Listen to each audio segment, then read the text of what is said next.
को अचीव करने के लिए, आपने कोई पर्सनल गोल को अचीव करने के लिए। तो दोस्तों आज का जो वेबिनार होने वाला है ना, उसमें आपको नॉलेज, क्लैरिटी और एक्शन स्टेप्स, ये तीनों डिफाइन करने में आपको क्लैरिटी, आपको इन्फॉर्मेशन मिलने वाली है। सो जैसा शिखा मैडम ने बताया कि सेल्स रिलेटेड सबसे ज्यादा प्रॉब्लम्स आती है कि माल को बेचने में।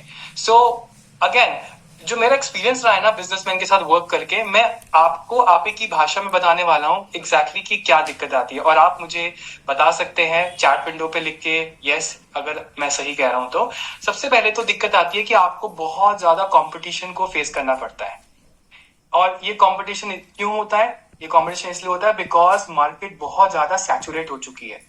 इसके अलावा दूसरी दिक्कत क्या आती है कि सर कंपटीशन भी ज्यादा है और मेरा टर्नओवर यानी कि जो साल का रेवेन्यू है ना, वो भी बहुत कम है और वो लेस होता जा रहा है समय के साथ साथ। और क्योंकि कंपटीशन बहुत ज्यादा है सर, कस्टमर जो है ना कहता है भाई मैं माल तभी खरीदूंगा या मैं आपसे सर्विसेज तभी लूंगा जब आप डिस्काउंट दोगे, और क्रेडिट के लिए बहुत प्रेशर बनाते हैं। या इसके अलावा क्या होता है कि जब आपका कस्टमर बेस जो है वो बहुत ही लिमिटेड होता है, यानी कि आपका जो आपका क्लाइंटेल है वो, उसके साथ जो उसकी रीच है या उसका जो नंबर ऑफ क्लाइंट्स है वो बहुत ही लिमिटेड है, जिसकी वजह से आपको सेल्स करने में दिक्कत आ रही है।